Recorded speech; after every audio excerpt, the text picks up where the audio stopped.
रामकृष्ण हरी मंडळी, युवा क्रांतीमध्ये आपल्या सर्वांचे खूप खूप स्वागत आहे। सध्या श्रावणाचा महिना सुरू आहे आणि या श्रावणामध्ये अनेक शिवभक्त आपल्या आराध्याला पूजत आहेत। तर या शिवभक्तीचं काय महत्व आहे, श्रावणाचं काय महत्व आहे आणि नागरिकांमध्ये असलेल्या प्रत्येक छोट्या छोट्या प्रश्नाचं उत्तर या व्हिडिओच्या माध्यमातून तुम्हाला मिळणार आहेत। आपल्या सोबत आज विशेष पाहुणे आहेत हरिभक्त पारायण doctor Haridas Akhare sir. Sir, आपले खूप खूप स्वागत आहे। धन्यवाद दादा। सर, आमच्या प्रेक्षकांच्या मागणीनुसार आज हा आम्ही स्पेशल व्हिडिओ श्रावणाच्या माध्यमातून बनवत आहोत। याच्यामध्ये प्रेक्षकांनी दिलेले काही प्रश्न आहेत। सामान्य माणसामध्ये पडलेला प्रश्न आहे की श्रावणाचं काय महत्व असतं, शिवजीची पूजा या श्रावणामध्ये कशी फलदायी राहते, त्याचा इतिहास काय आहे। तर या सगळ्या प्रश्नांची उत्तरं आम्ही तुमच्याकडनं जाणून घेण्याचा प्रयत्न करणार आहोत। माझा पहिला प्रश्न सर तुम्हाला असा आहे की या श्रावण महिन्याचं महत्व काय आहे? श्रावण महिना हा भगवान शिवाचा अतिशय प्रिय असा महिना आहे दादा। आणि या महिन्यामध्ये आध्यात्मिक महत्व जर आपण या श्रावण महिन्याचं पाहिलं तर व्रतवैकल्य या महिन्यामध्ये आपल्या भारतीय हिंदू धर्मानुसार व्रतवैकल्य येतात। यामध्ये नागपंचमी आता हा सण आहे, रक्षाबंधन आहे, हरितालिका हा सण आहे आणि निसर्ग आणि भक्ती या दोघांचा समन्वय या महिन्यामध्ये आपल्याला पाहायला मिळतो।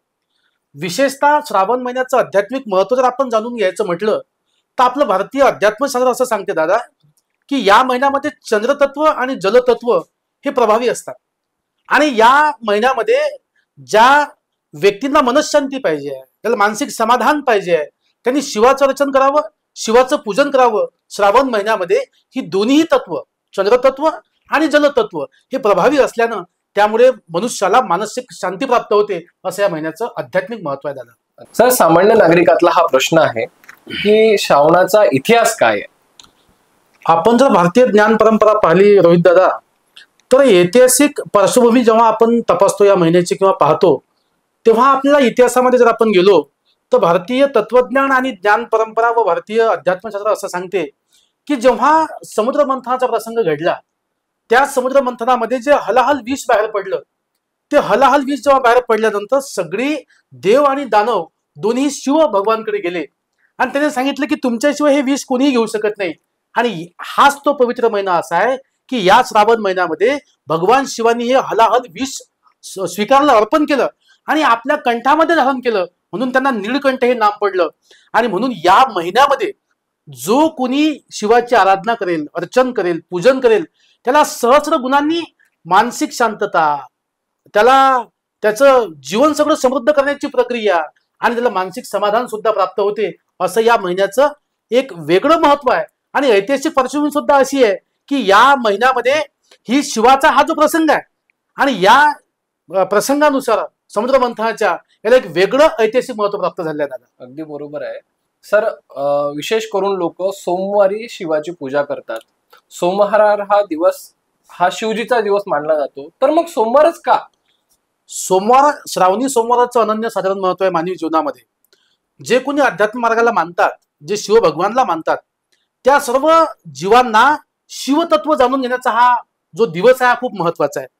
सोमवार हा दिवस चंद्राशी संबंधित आहे आणि चंद्र हा मनाशी संबंधित असा देव आहे, ग्रह आहे। आणि ज्याला मनाचे समाधान पाहिजे, मनाची शांतता पाहिजे, मनाची समृद्धी पाहिजे आणि तुम्हाला खरी भक्ती करायची आहे तर मनापासून भक्ती केल्यानंतर तुम्हाला जे समृद्धी प्राप्त होते तुमच्या जीवनामध्ये, हा तो सोमवारचा दिवस आहे।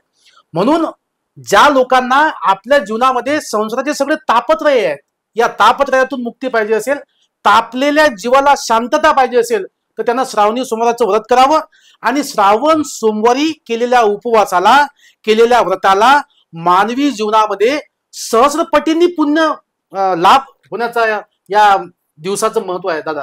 म्हणून श्रावण सोमवारचं हे असं एक वेगळं महत्व आपल्याला अध्यात्मानुसार पाहायला मिळते। या भूतलावरती आपण विज्ञानवादी लोक आहोत, तर मग या श्रावण सोमवारचं, या श्रावण महिन्याचं काही वैज्ञानिक महत्व सुद्धा आहे का? हो दादा, या श्रावण महिन्याचं आणि श्रावण सोमवारचं आपण जर वैज्ञानिक महत्व पाहिलं तर खरं म्हणजे पावसाळ्याचे दिवस असतात, सगळीकडे पावसाची रिपरिप चालू असते, सगळं वातावरण मंद झालेलं असते, पचन संस्था सुद्धा आपली मंदावलेली असते आणि या पचन संस्थेला क्रियान्वित करण्यासाठी उपवासाचं खूप महत्व आपल्या भारतीय तत्वज्ञानामध्ये, ज्ञान परंपरेमध्ये सांगितलं आहे। आणि जड अन्न टाकून हलका आहार घ्यावा, शिवाची पूजा करावी, विशेषतः सोमवारी करावी. आणि तुम्हाला तुमच्या संसारातून मुक्ती पाहिजे असेल, तुम्हाला शांतता पाहिजे असेल आणि तुम्हाला सगळं मोक्षाची बंधनं तोडून टाकायची असतील तर तुम्ही श्रावण महिन्यामध्ये उपवास करावा. काही लोक तर संपूर्ण महिनाभर उपवास पकडतात. या महिन्यामध्ये तुम्हाला शिवाच्या अधिक जवळ जायचं असेल, भगवंताची आराधना अधिक ताकदीनं करायची असेल आणि फलदायी करायची असेल तर तुम्हाला श्रावण सोमवारचा एक वैज्ञानिक दृष्टिकोन असा आहे की उपवास करून जर तुम्ही हे व्रत केलं तर तुम्हाला शारीरिक लाभ होतील. दुसरी गोष्ट, शिवाच्या पूजेमध्ये वेगवेगळ्या वनस्पती असतात दादा, आणि त्या वनस्पती तुळस असेल, बेलपत्र असेल, हरतालिका व्रत याच महिन्यामध्ये येते श्रावणामध्ये, त्यामध्ये सुद्धा आपण पाहतो की वेगवेगळ्या वनस्पती आपण गोळा करतो आणि त्या वेगवेगळ्या वनस्पतींना होणारा स्पर्श आणि त्यातून मिळणारे वेगवेगळे वायू आणि आपल्याला या सगळ्या त्या औषधी वनस्पती असल्यामुळे आरोग्यास होणारे लाभ आपल्याला प्राप्त होतात.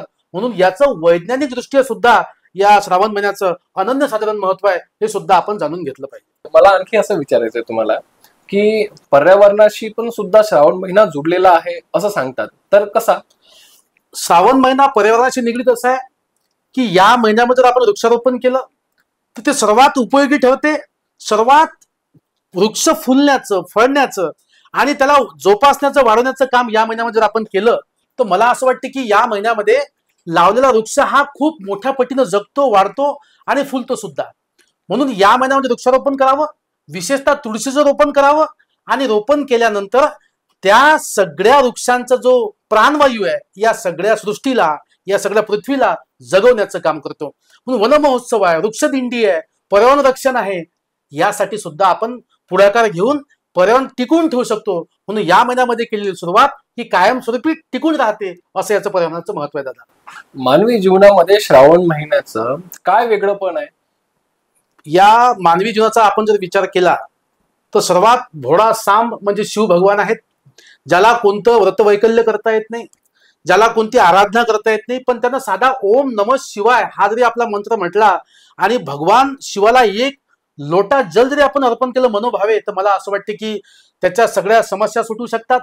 पण त्यासोबत प्रयत्नवाद सुद्धा महत्वाचा आहे. या श्रावण महिन्यामध्ये शिवाला तुम्ही आपला आराध्य मानून आपला प्रयत्नवाद, आपले कामं, आपली सगळी मेहनत जर सुरू ठेवली आणि त्याला अधिष्ठान ठेवून जर आपण आपलं कर्म केलं तर तो फलदायी ठरतो. विशेषतः श्रावण सोमवारी आणि श्रावण महिन्यामध्ये केलेली पूजा अर्चा हे सहस्र पटीने आपल्याला पुण्याचा लाभ करून देते. या महिन्यामध्ये चंद्रतत्व, जलतत्व हे अधिक प्रभावी असल्याने आपल्याला मनशांती प्राप्त होते. हा सर्वात महत्वाचा लाभ या महिन्यामध्ये होतो. आणि आज आपण सगळे जीव पाहतो, कोणी आपल्या व्यवसायाच्या दृष्टीनं, कोणी आपल्या नोकरीच्या दृष्टीनं संसारामध्ये खूप धावतायत, कोणाला थांबण्याचा वेळ नाही आहे.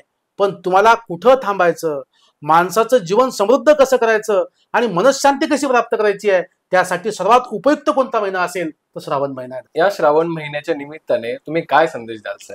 या श्रावण महिन्याच्या निमित्ताने मी हेच सांगेल की आपण प्रत्येक जण आज व्यस्त आहोत, पण माणसानं व्यस्त असून चालणार नाही. तर आपल्याला आपल्या सांसारिक जीवनातून तापत्रय हटवायचे असतील, कमी करायचे असतील, या तापलेल्या जीवाला शांतता प्राप्त करायची असेल तर या श्रावण महिन्यामध्ये असलेलं जलतत्व आणि चंद्रतत्व याचं भान ठेवून आपण जास्तीत जास्त उपासना करावी, जास्तीत जास्त साधना करावी. बाहेर पाऊस असेल, आतमध्ये आपण एकट्यामध्ये राहून साधना करू शकतो, नामस्मरण करू शकतो, शिवाची आराधना करू शकतो, त्याला बेलपत्र अर्पण करू शकतो. म्हणजे वृक्ष, पूजा आणि शिवतत्व या तिन्ही गोष्टींचा संगम जर आपण आपल्या जीवनामध्ये केला तर मानवी जीवन समृद्ध होईल आणि शांततेला प्राप्त होईल असं मला वाटतं. हे या महिन्याचं महत्व आहे आणि हाच संदेश माझा या निमित्तानं सगळ्या श्रोत्यांना राहील. खूप खूप धन्यवाद सर. श्रावण महिन्याविषयी ही सखोल माहिती आपल्याला हरिभक्त पारायण डॉक्टर प्राध्यापक आखरे सर यांनी आपल्याला दिली. सर आपले खूप खूप धन्यवाद. धन्यवाद दादा. मानवी जीवनात शिव उपासना व शिव साधना केल्याने सकारात्मक बदल होतात, आत्मिक समाधान मिळते. म्हणून प्रत्येकाने शिव आराधना करावी आणि आपल्या जीवनामध्ये सकारात्मक बदल घडवावा आणि जीवन समृद्ध करावे. युवा क्रांतीसाठी रोहित देशमुख, शेगाव.